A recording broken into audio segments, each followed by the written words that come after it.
Turning it on. Hi, everybody. Good morning. A couple of announcements, then we're going to begin with some breathing.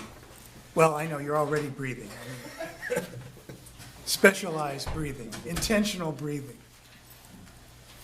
By way of announcements, this past Wednesday, our Care and Calling Ministry sponsored a session with two specialists in memory loss and dementia. The video of that event will be coming out this week, but there's also some paperwork that you might be interested in. There's information from the Weinberg Community Center for Senior Living that's on the table. That's where the presenters came from. There's a very fun and yet serious Alzheimer's disease knowledge scale. It was a true and false test with 30 questions, and you get the version with the right answers. But it's very surprising. I doubt that anybody in that room got all 30 questions right. I bet you did, Carol. I probably wouldn't have. Oh, okay. That's right, you weren't able to be with us. So there's that information. I better take it. Here's your copy. Thank you. Okay. And this coming Wednesday is film number 2 in our 5-film documentary series. 5 films, 1 focus, what connects us. The film this Wednesday is Renewal, about Buddhist, Christian, Jewish, and Christian congregations that are actually doing practical things to heal the environment. So it's a very practical but inspiring film. It's at 6:30 this Wednesday, the 29th. And this flyer is about all 5 films, including the one that's already in the rearview mirror. This is Spiritual Enrichment Ministry, and our motto is Enriching Minds, Expanding Faith, Transforming Hearts. Enriching Minds, Expanding Faith, Transforming Hearts. I welcome today my colleague in ministry, the Reverend Sarah A. Lorbach, who will take the second 30 minutes today, and I'll take the first 30 minutes, and the clock is ticking. But I also like us to begin with some breathing. Breathing is a great way to just pay attention to how we're feeling physically, emotionally, spiritually. To take stock of the moment, our physical selves, what's racing through our minds, and then what's racing through our minds, something different and something different. The Buddha says we have monkey minds. They're just bouncing all over the place all the time. So I invite you to breathe deeply, to breathe in of the divine presence that's within, that is around and between. And to note how you're feeling physically,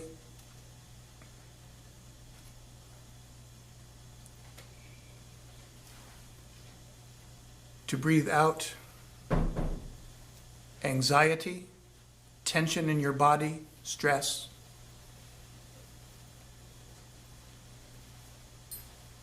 To breathe in divine spirit and be aware of what's going on in your mind.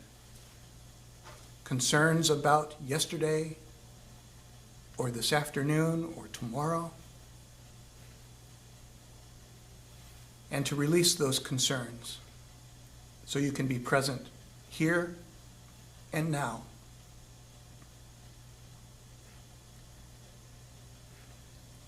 To breathe in divine spirit and be aware of whatever feelings you have, feelings of pleasure, of worry, of sadness, of anger, and to release them in your out-breath. So once again, we can attend to the here and the now. Amen. We're going to launch right into our topic. I sent out a graduate level reading material in both its density and its quantity. If it's helpful, great. If it's not helpful, fine. And then here it is in paper form. the very same thing I sent in electronically. This is much easier to read. Yes, some people just like reading on paper. I do. I like reading on paper. And we'll get to these as we go along in the slideshow. So I'm going to take 20 minutes and go through this slideshow with you as an introduction, and also then leave 10 minutes for conversation about that, and then hand it over to Sarah, who will do something similar. First, let's greet JS, who's on the phone. Morning, JS. Morning, everyone. Anybody else on the phone? Okay. So, here's how we got to this topic. Every year in the spring and summer, we plan for the next program year in spiritual enrichment. And one of our team members said, "I wish my church had given me some guidance about sex when I was growing up." I wonder what guidance you received from your faith community when you were growing up about this. I hear some laughter. I Sex hear is some what? Change the topic. So, let's define some terms, sex versus sexuality. This is a definition of what is sex. I found it on the internet, so you know it's true. No matter how often I use that line, it always gets a laugh. Sexuality is far broader. Can someone read the first bullet point? Greg? Sure. Sexuality is not limited to sex acts, but involves our sexual feelings and relationships, the ways in which we are or are not defined as sexual by others, as well as the ways in which we define ourselves. And John, could you read the second bullet point? Sexuality is not instinctive, but learned from our families, our peers, sex education in school, popular culture, negotiations with partners, and listening to our own bodies. Yeah, either today or next week, either Sarah or a presenter next week, Derek Jackson, will talk about where do we get our messages and information and values about sexuality. What are the different sources of that information? Are you going to touch on that today? Yep. Okay. And I know Derek wanted to as well next week. So these are some definitions of sexuality, some of the components, I should say, of sexuality. One's capacity for sexual feelings and the feelings themselves, one's thoughts, values, and beliefs about sex, one's self-identity as a sexual being, how one is identified by others as a sexual being, and our experiences. But it's also these other categories of sex in terms of, by sex here, I mean male-female, in the sense that the Equal Rights Amendment means the word sex. Male-female, gender, which is different than male-female, as we've had some other discussions in our church, gender identity, expression, clothing, voice, names, etc., and sexual orientation.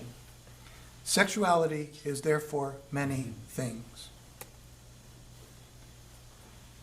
Sexuality is also different from sex in that sexuality means openness to the possibility or the reality of relationships.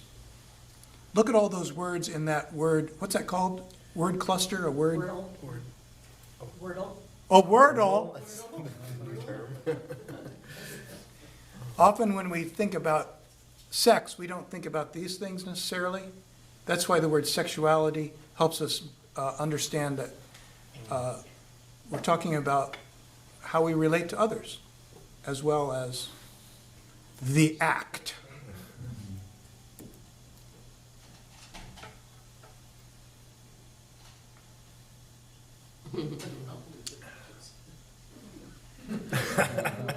It speaks for itself. Is this true, Vince?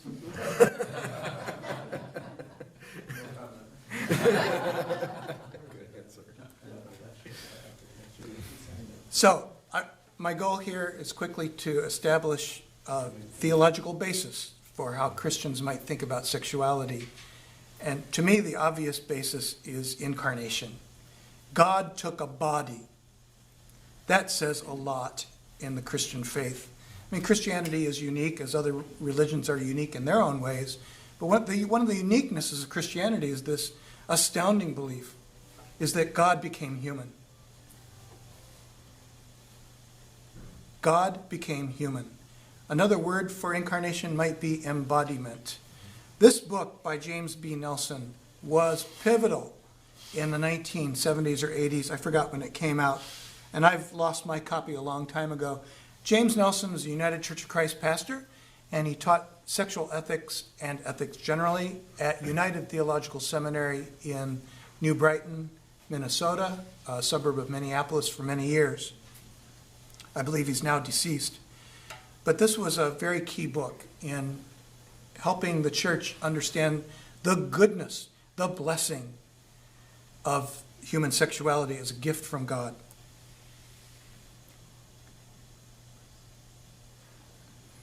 We've just been through this season, and I bet sexuality wasn't on your mind as you sang Christmas carols. Or maybe it was. So if God, here's the logic, if God took a body, all bodies, you might say all physical things are blessed, sacred, holy, are reflections of the divine. Bodies are holy, all bodies. Everything about our bodies reflects divinity, sacredness, spirit. What's core to the Christian story is not only Christmas, when God took a body, but Good Friday and Easter, where redemption for us is won through the body of Jesus. The last line of the Apostles' Creed, people are saying, I believe in the resurrection of the body. A lot of people attend funerals and say, oh, the body's gone, it's in the ground or burned up or whatever it is. It doesn't matter anymore. The spirit is what matters. It's gone to be with God. The early Christians said, no, the body matters even in death, because the body will be resurrected as Christ's body was resurrected. Our bodies matter, in other words, is a core belief in Christian theology. So a lot of people think Christianity is flesh is bad, or at least suspicious, the place of the devil, and spirit is pure and good. This is not Christianity. This is Greek philosophy. Christianity says, no, the human personality is a psychosomatic unity, and it's blessed. It's body and spirit, always. And it's all good. When God created the world in Genesis, God didn't say this is good and this is bad. No, it's all good. It's all good. Again, reflected in Jesus. Fully human, fully divine. So, there's a giveaway today. The first person to rush over to the table gets their copy of Jesus and the Pleasures. Yes, there is such a book. This was the very first book that I did an adult study with at my church in Arlington Heights. I thought, let's jump in and be bold. This book is about how Jesus, as a fully embodied human being, experienced the pleasures of life, food and song and drink and companionship and sunshine on his face, friendship, just the joy of being alive. What an interesting Bible study. Again, there's a copy for you, one of you lucky folks on the table, because I was looking for a copy in my home library and I found two. This is mine. It's all marked up. And I looked to see what it says about sexuality, and it also kind of takes a detour. It does suggest in a chapter about Jesus and women that what Christians have always suspected is that there was something going on between Jesus and... Mary Magdalene. Thank you very much. And it does say, well, what if Jesus had feelings like this? And then it quickly moves on to other topics. But this book got me wondering some years ago when I presented on this topic in Arlington Heights. How embodied was Jesus? Was he really embodied as we are embodied? Did he stub his toe? Or is he so pure and perfect that he would never stub his toe on something? He would have foreknowledge to avoid that obstacle on the floor. And of course, if he stubbed his toe, what did he shout out? Did Jesus get a cold and recover or not recover?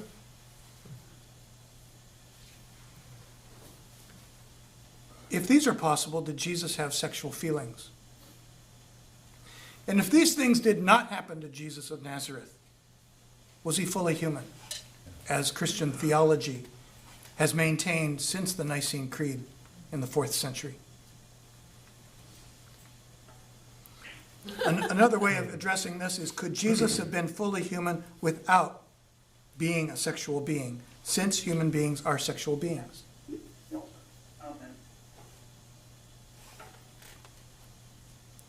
And if Jesus had sexual feelings and therefore was a sexual being, and yet the fullness of God was pleased to dwell in him, a great old phrase from the New Testament, the fullness of God dwelt in this human being, this human body, Jesus, then what about you and me?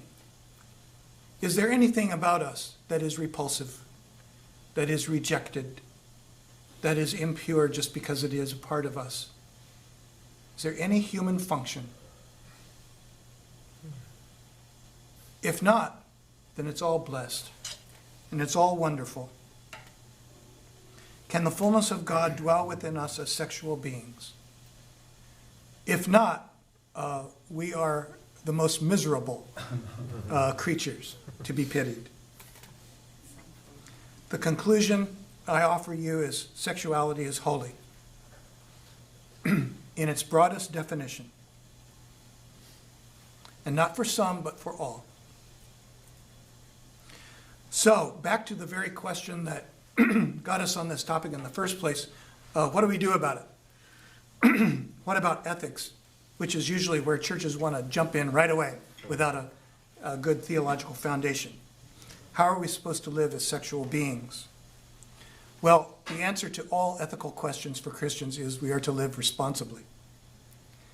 If it's a gift from God, as everything is a gift to us, then how do we handle this gift? Responsibly. Well, what the heck does that mean? So this is where I invite you, as you wish, to consider these articles. Walter Wink's 1979 article about homosexuality in the Bible is still cited by people today. I mean, I was there when it happened, but... And today a lot of churches have come to some kind of conclusion one way or the other about homosexuality and the Bible. But that's not why I included this article among all those articles. I included it because of his quick overview about sexuality in the Bible, which is there is not one single biblical practice or ethic that is recommended in the Bible about sexuality. There are many. Take a look at his article and you'll see a dazzling array of sexualities in the Bible. We would like to make it simple. Do this, don't do that. The Bible does not make it simple. Sorry. So here's his conclusion. If you don't want to read the article, I don't blame you if you don't. There is no biblical sex ethic. For some, that's good news. For some, that's horrible news.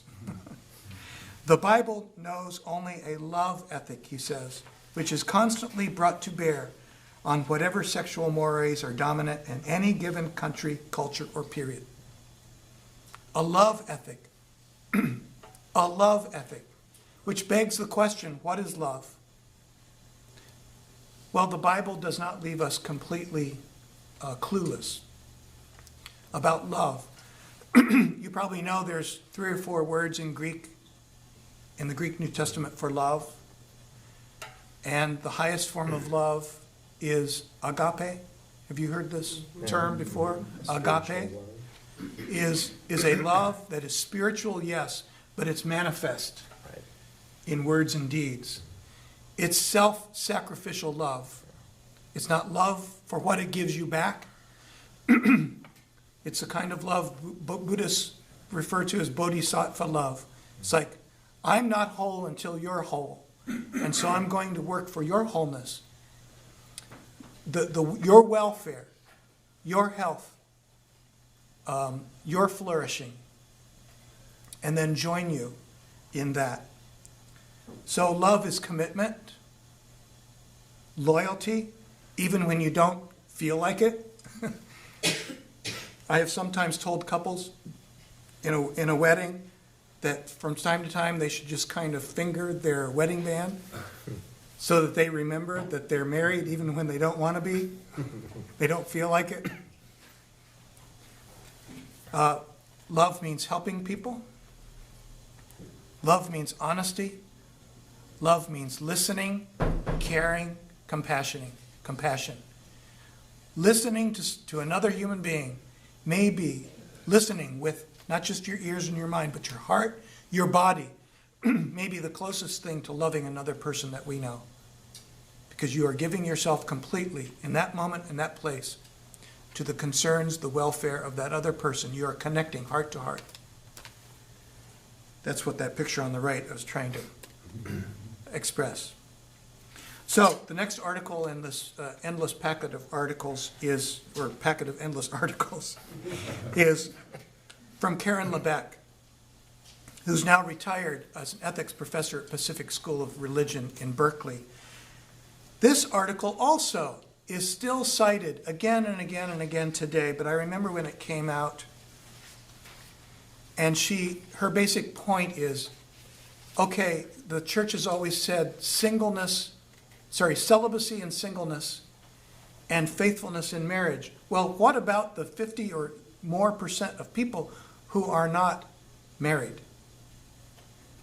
What kind of ethic is realistic and yet faithful to the principles of Scripture for people who are single? That was her starting point. She came up with this lovely phrase, appropriate vulnerability. And you can take a look at the article if you'd like. So then likewise, the other articles in this packet by Stone and Fulham, like LeBeck, point to a more complicated but realistic and rewarding and faithful ethic of love that goes far beyond do's and don'ts. Mostly don'ts, right? We all know about that sexual ethic. How is a well-ordered sexuality understood as not merely following restrictive rules, but as a way of life that blesses self, others, and the world, reflecting God's love? So back to James Nelson.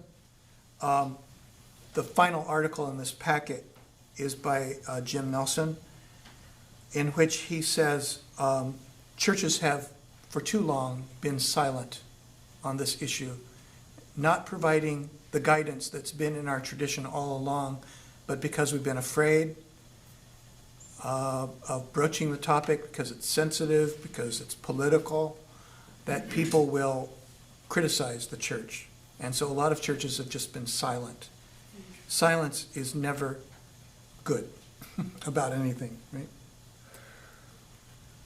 So that's a whirlwind tour of the topic, just designed to give you a little introduction on it. And we have just 5 minutes for any comments, reflections that you might have. If you're wondering, one of the key concepts here is appropriate vulnerability. If you're wondering, how does that really play out in a sexual ethic for singles? or even within marriage. Karen LeBeck's article is it's probably the most important article that I offer you today.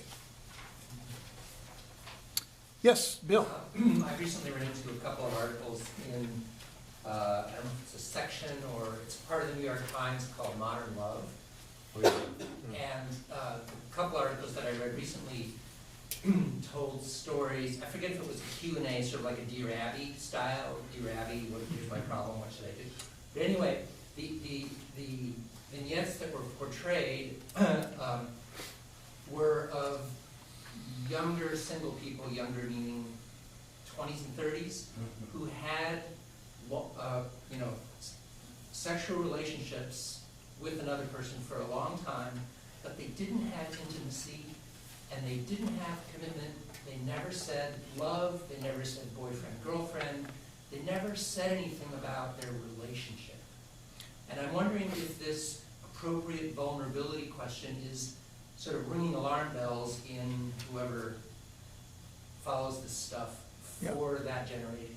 So this is why Karen LeBeck's article is it's timeless in a sense. I mean, it dropped in 1987, and it's still cited today. It's because sexuality, can become quickly abusive when it's just about my needs at this moment. And you are utilitarian, you are functional in my life. This is a transaction, not a covenant. Even if the covenant allows for, it doesn't necessarily end in traditional marriage, till death do us part. But appropriate vulnerability suggests trust, honesty, transparency, attentiveness to the needs of the other, the needs and desires of the other. In other words, it's not all about me.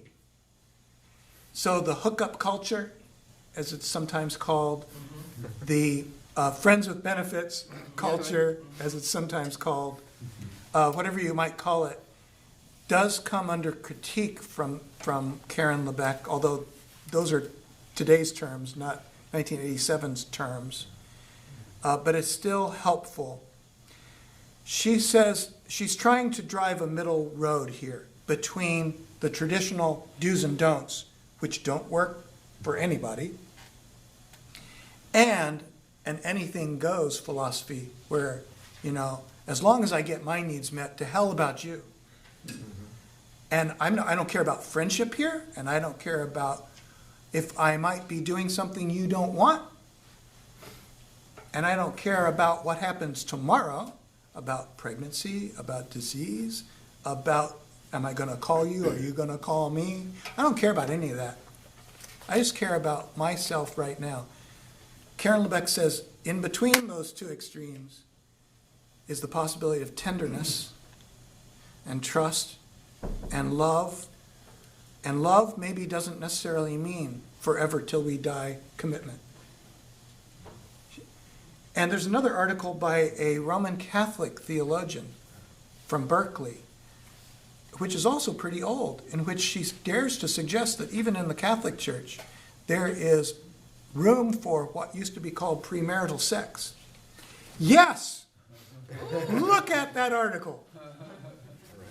So for a long time, progressive Protestant and Roman Catholic theologians have said this do and don't philosophy, just don't do it, is not workable. We need something that will teach young people responsibility and the joy and blessedness and respect of one's partners. So, But yes, Jess? how does that resolve? You still have misguided expectations, where one party has expectations that the other one doesn't feel capable or want to meet. And how you discuss and negotiate and navigate those is very, very hard and very, very painful, usually. But yet very, very necessary. And so where does that fall in this nice little Christian philosophical construct? Well, what Karen LeBeck is suggesting is that's all discussed. Oh boy, does she have some surprise coming to her. Can sexuality be discussed with one's partner? Why not? She's expecting an awful lot out of people. So, this is a great gift, and great gifts... And doesn't mean it does. I'm sorry, Jan? Just because it can be discussed doesn't mean it does. So it takes some practice, some dedication, some thought of beforehand that this is worth conversation. I think in the college world today, aren't they encouraging couples to get prior consent before proceeding? Of course. Isn't that what I hear in these discussions about preventing date rape and sexual abuse in colleges? Talk about it. There's a big difference between prior consent in the moment and a relationship. Mm-hmm. So that only goes so far. Yep. Okay. My point is, it all looks that really nice on paper. It's still really messy. Yep. Okay, we need to move, as I promised, to Pastor Sarah Lorbach. So Jeffrey is going to be pulling up a video here while I get us started, but Jeffrey's kind of given us a nice overview of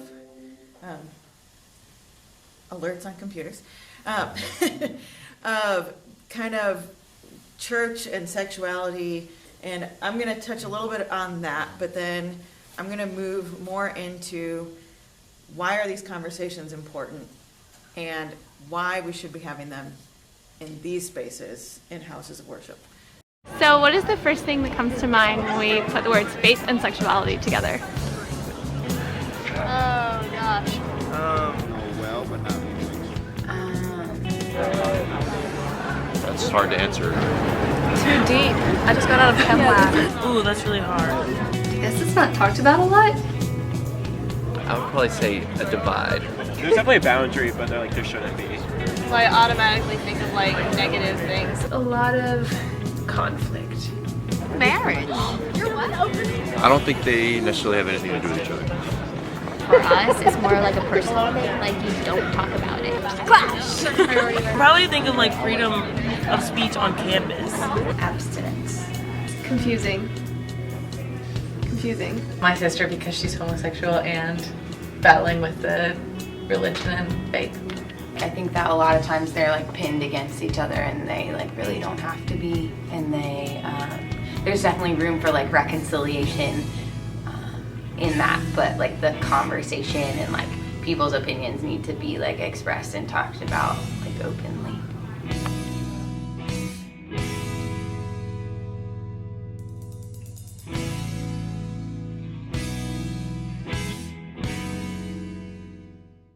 So, what did you hear? I mean, in the beginning, we all heard the same thing. What were some of the things, what came to these young people's minds? The question that was asked at the beginning? What comes to mind when you think of faith and sexuality? Thank you. Confusion. No answer. Confusion, no answer. Divide. Divide, conflict. Some people thought they didn't have anything to do with each other. Some people said they don't, but they could and should. But most of the things that these young people, and these are college students on a college campus, when they were asked that question, how many of them could answer right off the bat? Oh, I know exactly what. How many of you would respond to that same way should someone ask you that question in your initial response? Would you have words in that first moment? There was one person who responded immediately, and the word was abstinence. Right. Abstinence.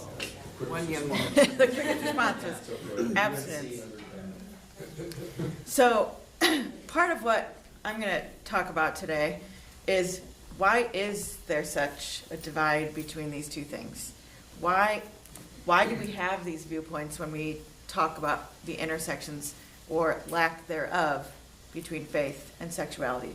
So, to get us started, we're gonna do a little brainstorming activity, and I'm gonna ask you to actually participate in this, but I promise you don't have to practice too much vulnerability, as this is just about who we are, what we know. So I want you to think back to maybe your younger years, and I want you to think about the sources of where you got information on sexuality and sex.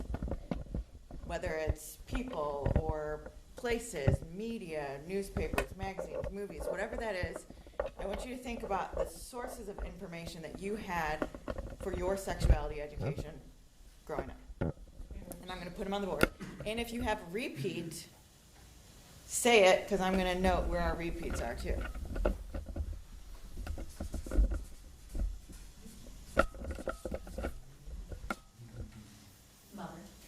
Mother. Friends. Friends. Television. Television. Siblings. Self-education class. Seventh grade.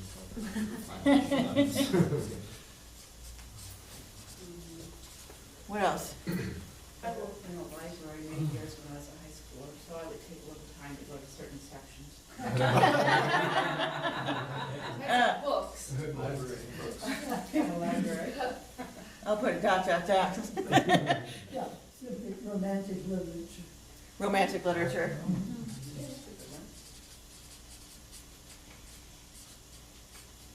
National Geographic. National Geographic. A plumbing catalog? Oh. What?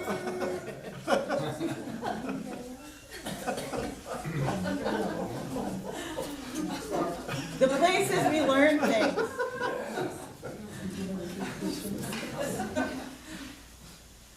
I think you might be primarily talking about what people learn early on about the biomechanics of sexuality. Not just biomechanics, whatever you learn about sex and sexuality as a whole. Where did you get it from? Where did you get your information from? But you can't learn about the feelings of sex from others. Because, you're supposed to feel this, you're supposed to feel that. So experience. Experience. Personal experience. Discussion. I was going to say parents, not just mother. See the interaction between your parents. I actually had information at church. And peers, not just friends, but others at school. Yeah, because a peer is different than a friend. We had one church. Or reading those passages in the Bible where you're supposed to stone people to death for things. Wonderful Leviticus. Did we go to the same church? This wasn't me, but it was some nieces I have, and they learned a lot about life through unneutered pets who kept reproducing. Yeah. Animals.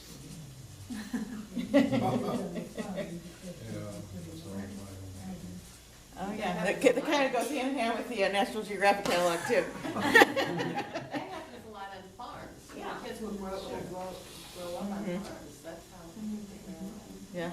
Yeah, animal behavior in general. Well, I had a friend whose daughter learned from Playboy magazine. Animals. Daughter did? Wow. And in addition to the farm is, how many of you have ever been at the zoo and come to an animal pen at the exact wrong or right time, depending on how you look at it? Mom, what are they doing? Just new animals. Anything that's not on the list that anybody experienced? I was lucky enough to be at Washington University where they had a year-long seminar open to anyone on human sexuality. Johnson and Masters actually were there with us. I actually took classes in college too, so we'll see. No practice. Homework. Anything else that should be on this list? So how many of you, other than Jeffrey over here learned at church? I went to a Catholic school, does that count? We're gonna go I next don't know, to that's a what whole we nother learned thing, from right? church. That's a whole other thing. So, how many of you actually learned something from your church about sexuality education? So, what are some of the things, I'm gonna put this on the next sheet here. What are some of the things we actually learned from the church? Or if you didn't learn something from the church, if I were to ask you that question like these young people were asked, what does the church think or say about sexuality, sex? What is the church's stance on sexuality and sex? What would you say? With the Catholic school experience, it was basically just the biological and scientific facts about it. It was very Facts only. scientific. And what were you told about participating in these acts? That was not discussed. That was not discussed during that course in Catholic school. What else? I think for me, understanding that was just like, it wasn't even discussed. The only thing that was discussed was married and then Right. sex. Yeah, so it And that wasn't was like it. taught directly, but I got the sense that it was abstinence until marriage. Right. And then once you got married, it's like, Right, like no one ever said that, but that's what I assumed. Maybe the purpose of it was babies. Mhm. That's it.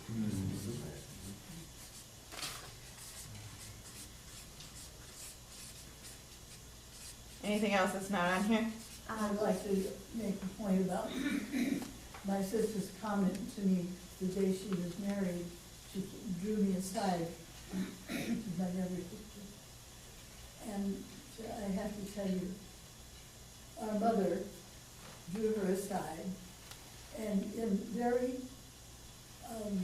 Marilyn described it as sort of looking the other way, very shyly, tried to tell me, this is the night before her wedding, tried to give her the facts of life. Oh. Yeah. And apparently Marilyn and her husband to be had discussed these things. And so Marilyn was in the position of trying to comfort Mother. I think this was, bless Mother for giving it a try. I also remember, again, in the same era, college age, one of my sorority sisters had been in conversation about the same topic as girls would say, what's it all about? Joanne said, I don't want to know anything about it until my husband teaches me when we are married. That was also, you'd be surprised, fairly typical. Because we had no sex education at all. One thing that was hard for me to grapple with was how a baby could happen without sex. Just an angel appearing and saying,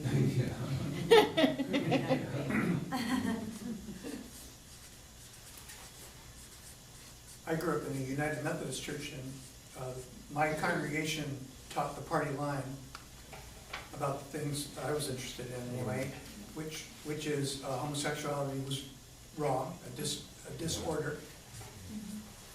But number two, that women's reproductive rights were very important in the Book of Discipline and in the social order of the church. And Roe v. Wade should be upheld and protected, and that contraceptives should be made widely available. Which is not the same case in every religion. Right. So although, so I grew up in this church, but nothing was taught, nothing was ever said. But again, from my reading of the Bible, I assumed that homosexuality was wrong. And I assumed that's what the church believed. Who was that just spoke? Megan Wentz. Sorry, yes, Megan Wentz. My maiden name is Doherty, Laurel Doherty's daughter. Okay. I grew up in this church, and there was great disagreement among the parents of children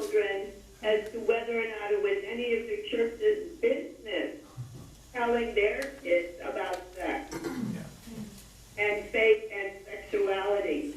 Some really welcomed it and others said, no way.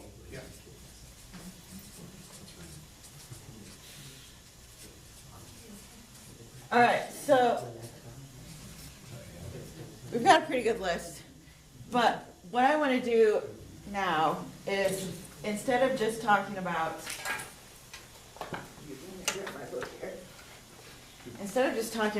what we think the church's stance is, I want to talk about why some of these things may not be the healthiest way to view faith and sexuality, which then leads into why do we need to talk about these things. So, for instance, sex for procreation only. Who's excluded? Most people. So we talked about, Aside from the 3 children, the 3 times. we talked about one thing here. Right. If the church's view is that sex is for procreation purpose only and only in marriage, and the church's stance is that homosexuality is wrong, that's one group that's excluded. What about people who struggle with infertility issues? What about people past childbearing years?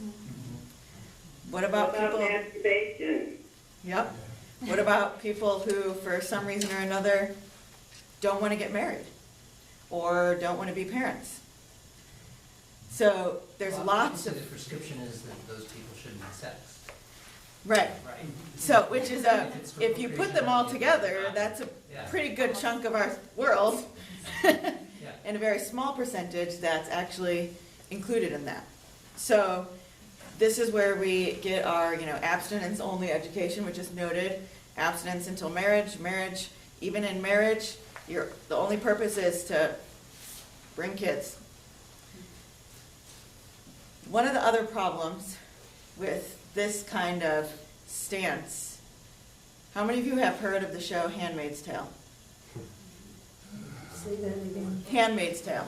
It is a Netflix show that is about a dystopian future world in which, due to human failings, people have begun to be infertile. And people, in the name of faith and Christ, decide that those younger women who are still fertile will serve as handmaids. So husband and wives now no longer have sex because they can't procreate because they're infertile, or at least the women are. But the handmaids, who are often brought in as handmaids against their will, are forced to have sexual relations with the husband in this marriage so that the husband can produce offspring. This is obviously not our reality, but it is a look at, if we look at sexuality through certain lenses within our faith, that world is not as far off as that show, makes it seem. When you have situations set up where sex is only for procreation, only within marriage, in the olden days, marital rape didn't exist. But we now realize that rape can happen even within the confines of a marriage. And just like Jeffrey was talking about earlier, this is about unselfish things. Sexuality, if it is healthy, if it is good, is never done in a way that is selfish, in a way that abuses or uses or degrades another person. When we go down that kind of path, that door becomes too easy to walk through. Because women can end up becoming and be treated as property of their husbands. If you think about the purity culture and purity rings and purity pledges, the idea behind these is that a woman's virginity is the property of her future husbands. I don't know about you, but that's not necessarily a world I would like to live in. And it's not how I think God would want us to live as faithful beings. So there's some issues rifled through some of these things. Also built into that is pleasure, bad. But have you read Song of Solomon? Jesus, human being. We experience those things of pleasure in life, like the sun on our face, like human touch. If these things were bad, why would God have given us the ability to experience these things? So, as Jeffrey was saying, sexuality is actually holy. It is a gift from God. And when we say that anything that produces pleasure when it comes to sexuality is evil or wrong, we are denying part of who God created us to be. This does not mean all rules go out the window. This does not mean we don't want a list of do's and don'ts, so it's just everything goes. It's about reframing how we view sexuality, and it's reframing it with the grounding of our Christian values. And the worst thing the church can do, which several of you have noted, and was noted by some of the young people in our video, is be silent. So I'm going to read a short quote. This is from the Christian Century on January 30th of last year. And it's written by Nadia Bolz-Weber, who is a Lutheran pastor. Those of you who know her would know her as the foul-mouthed tattooed pastor. But she is also one of the most traditional Lutheran pastors you will ever meet, who believes in physical bodily resurrection, as Jeffrey was talking about earlier. And this is what she writes about sex, one of the things. Sex can be procreative, a way of creating new life. It can be intimate, a way for love to be expressed between partners. It can be revelatory, in a way which we discover ourselves and another. It can be boring, mind-blowing, or regrettable. It can be a beautiful aspect of human flourishing, and it can be a humiliating aspect of human degradation. It can be the safest place we go, or the most dangerous thing we can do. It can be obligation or joy. It can be deadly. It can be life. So why do we need to talk about this in church? Why is it important? For one, sex can be a lot of different things. Not all negative, not all positive. But we want our young people growing up and learning who they are to know the difference between what is good and what is not. And if we aren't willing to talk about that and to ground that in our Christian values within the church and within our families, then we're doing a disservice to our children. The other thing is, if we don't talk about it, we continue the trend in the church of being silent. If we don't talk about it, that doesn't mean it doesn't exist. So, big C church, as in Church Universal, and little c churches like Winnetka Congregational Church and other local churches, more often than not, come from a stance of silence, fear, and shame. What I believe we need to move towards is a stance of love, respect, and empowerment. So for the rest of my talk, I'm going to be referencing this book, which if you are a parent and you are raising kids, or you know someone who is a parent and is raising kids, I recommend that you get this book. It is called Sex and Faith, Talking with Your Child from Birth to Adolescence, and it is written by Kate Ott, who is an assistant professor of Christian social ethics at Drew University Theological School. She's a parent, she's a speaker who goes around and speaks at different events, and has written books on topics like this. Can you spell it out, Mike? Kate Ott, O-T-T. And I'll also leave this so anybody who wants to look at it can, and make sure that Jeffrey sends it out as well for people who want that reference. So we've talked a little bit about what sexuality is and isn't, what sex is. I want to move us to talking to sexuality education. And since I am predominantly a youth and children's pastor, I'm going to be speaking predominantly to teaching our children and our youth. But one of the things that sexuality education is a lifelong learning process. It is not something that happens just when we are young. It is not something that happens once and done. Our bodies change physically, mentally, emotionally, and with that our sexuality changes. We're constantly learning, we're constantly figuring out who we are as sexual beings. So, lifelong learning process. Sex education is about more than sex. It's about more than the facts about STIs and pregnancy and all those things. Body parts. Yeah, it's more. It's about more than what your parts are and how they work and all of that.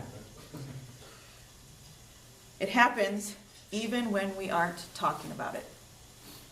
By our actions, by how we are in relationship to one another, we are demonstrating our values around sexuality and how we treat one another. So even when we're not talking about it, we're saying something about it through our actions. It should be honest, age appropriate, and set in the context of our Christian values. Trust, respect, mutuality, responsible caring, sacrificial love, love for self, others, and God. It should always be grounded in that.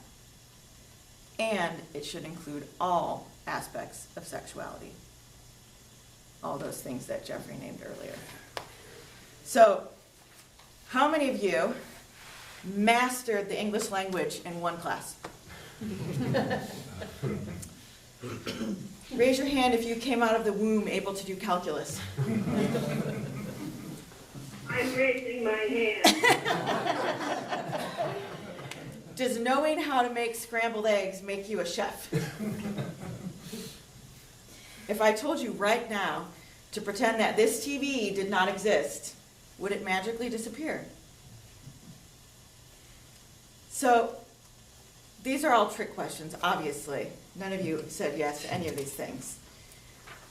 But they lead into a conversation about the myths around this conversation. Because most of us hold common myths about sexuality and sexuality education. Kate Ott, in her book, names 5. My child is too young to understand. What Kate says is it's not the child's inability to understand, but our inability to take off our adult lenses and see things through the child's eyes. Children will come to us with questions. Their question, for instance, child comes up to you, Mom, what's sex? Well, if you don't ask the child, where did you hear that word? You may instantly go to, oh my gosh, where did they hear it? Why do they know it? I don't want to talk about this. I'm not ready. But if you ask them, where did you hear that word? They could say something like, well, my teacher was talking about, boys and girls, and realize that your kid is not actually talking about sex as an act, but sex as in body parts, male, female. Children approach things all their lives. They learn things wherever they go. It's not about children being too young to understand. It's about the need to approach them at the level they are. Because we always have things to be learning, whether it's about respecting our bodies, valuing others' bodies, and personal space. There are values that we can teach that will inform their sexuality, even when we aren't talking specifically about those things. The other thing Kate says is knowledge does not cause harm. It is the touchstone to empowering our children to lead healthy and faithful and safe lives. Myth 2, once I explain how babies are made, my job is done. Reminder, it's about more than sex. It encompasses our relationships, our gender expression, our sexuality, all those things. 3, talking about sexuality leads to experimentation. Or as I like to call it, if we don't talk about it, they won't know it exists.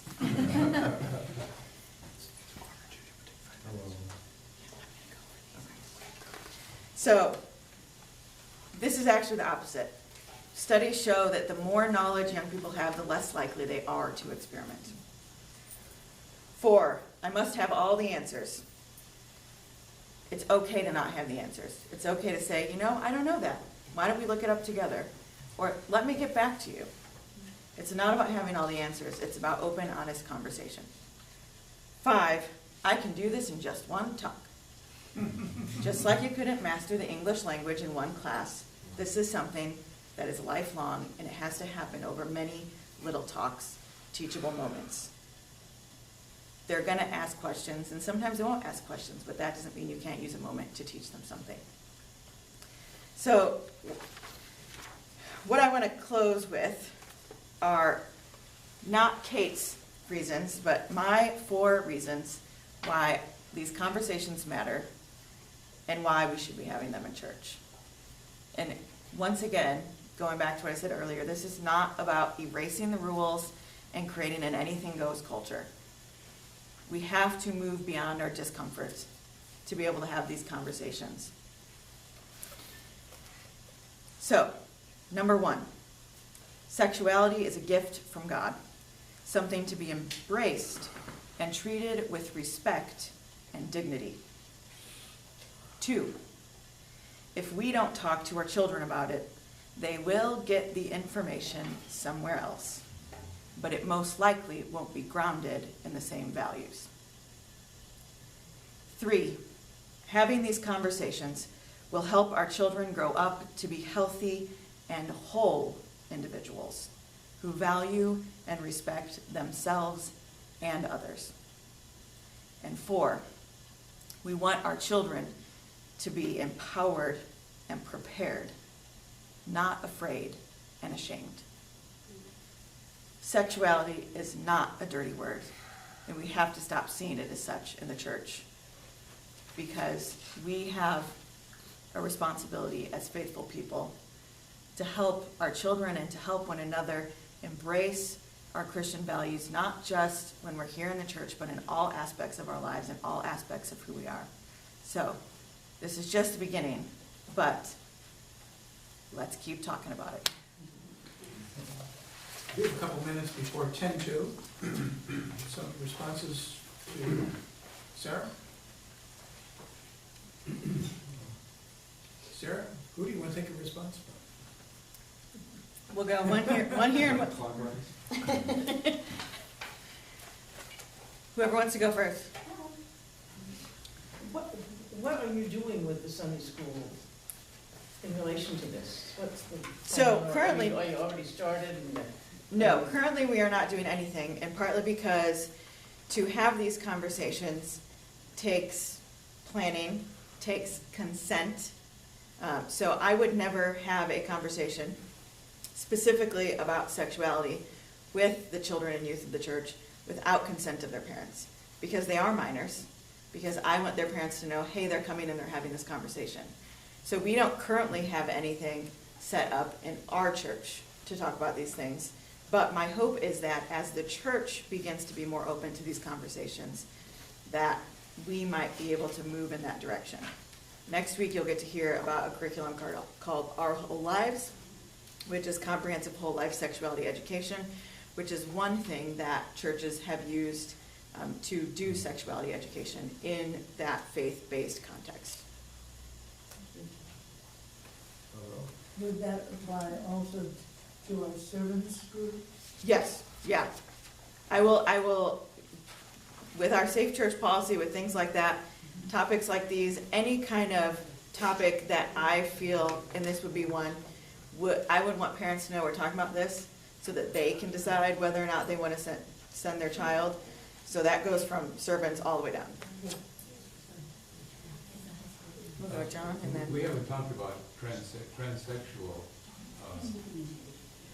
experiences with kids or desires or something like that. There's probably a whole other topic, but it's sort of aligned with this too.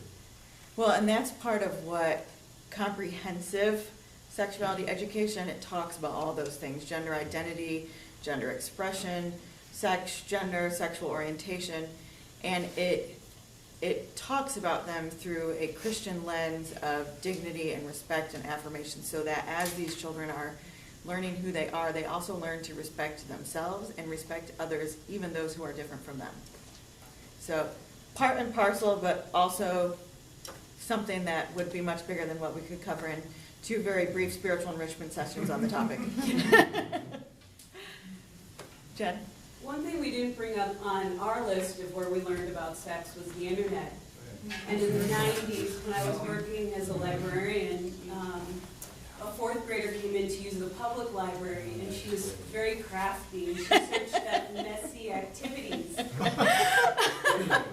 I was put in a very awkward position, and for a 4th grader to come to the library and be shocked at what the internet shows makes me feel like this needs to be talked about at an early age, so that she isn't learning it from me, the librarian who barely knows her. Or the internet. Or the Well, that is a big problem now. We are at 10 minutes to. Yes, too much to talk about in 2 weeks. See you next week.